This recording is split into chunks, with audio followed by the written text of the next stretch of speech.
We had a few technical difficulties. If y'all watching my live, I apologize for that. But please just give me a call, 365-003070. I want to say down in Gainesville, I believe they're supposed to do on September 12th, it's supposed to be a white supremacist rally going on at the University of Florida. I like to call, if I can use anybody who's listening right now, do me a favor, do your job as an American citizen. You know, this is not a race thing. Do your job as an American citizen. You can be an orange American citizen. Call in, you know, petition that. Call in, protest. Call in, let people know that's wrong. That's very wrong. It's disgusting. It shouldn't happen. You know, why on earth? You know, I understand legally you're not allowed to tell someone they can't speak. Everyone has the right to assembly. Everyone has the right to freedom of speech. However, the freedom of hate speech should not be tolerated. You know, the freedom of speech that will allow a person who's already oppressed socially, you know, economically, you know, physically, mentally, to just be continuously oppressed to the point where the oppressed, obviously, you know, they get Stockholm syndrome. They believe, you know, oh, they're not hurting me. This is love. This is a form of love. It ties back into domestic relationships. And, you know, this is the ultimate domestic relationship, the relationship between white America and black America. You know, you can call it what you want. You can, you know, shimmy around it. you can figure skate around it. But the truth is, race issues will always be a problem in America. Why? Number one, Caucasian Americans have to understand what it is to be racist. They have to understand what racism is, you know. Don't give me the whole, it's not 1940s anymore, it's not the 1950s. It feels like it, so it is. That's what it is. We have a president who openly endorses hate, and not only hate, but specific hate. So it only reciprocates itself with facts. You can't tell me that if this man didn't open such dialogue in his campaign, you know, such vitriol, such hate, you know, that people wouldn't be jumping out and feeling like that it's okay to do it.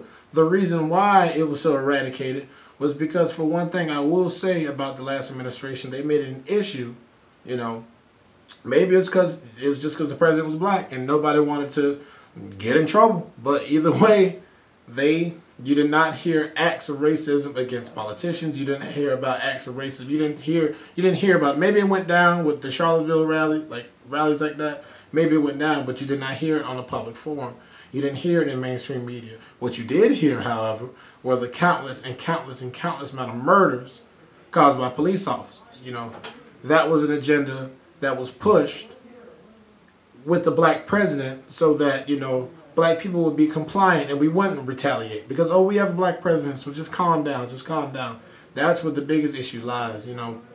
You can say what you want, call me conspiracy theorist, call me crazy, call me all that good stuff.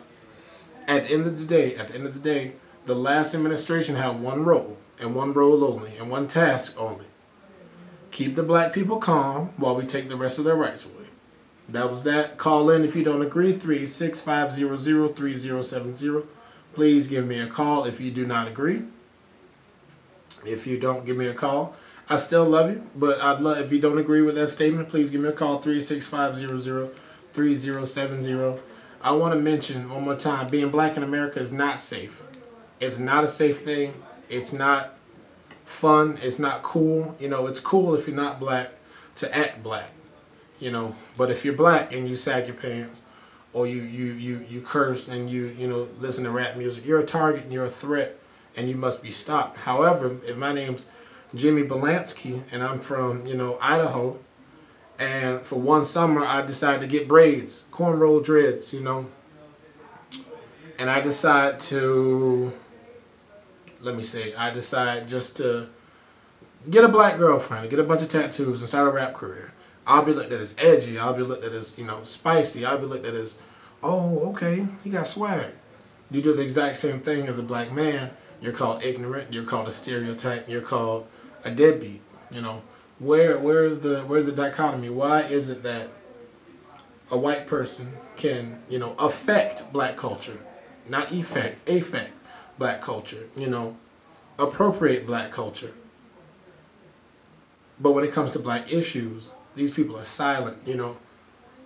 Even in culture, the pop culture world, for example, you have these artists who take on these black personas to get famous, like the Cash Me Outsides and the Miley Cyruses and this and that. But when it comes to black issues, these people are silent. These people are silent.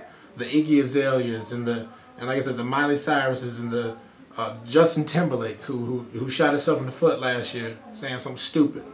You know, when it comes to race issues, these people affect A-F-F-E-C-T, a black, you know, black accent. They affect black culture. They affect just an entire persona that the average and common black person would, you know, would accommodate, you know, and they take it and they run with it and they make millions and millions and millions, while our talented black musicians, our talented black actors, they sit in the back, you know. They sit in the back, they get their culture ripped for $1. Look at songs like, what that Robin Thicke, what's the name of it a few years ago?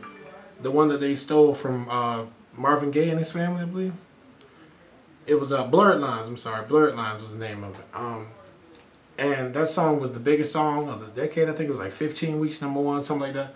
But the entire point is this: they took that song, they took that groove, they took that rhythm, they took the production, they took the melody, and they didn't give a damn. They didn't give a damn that it was a black person's song. You know, they just wanted a song. They did whatever they had to take it. Where's the respect? You know, where's the respect? Where's the level of decency? You know, that's just one aspect. Go into sports. Think about how, in general, you have multiple players, multiple players. Now, ever since the Colin Kaepernick situation, you have all these players who are deciding to, you know, boycott the national anthem. Ratings are going down. What is that telling you? You know, people don't want to see their athletes not be, you know, not be an athlete.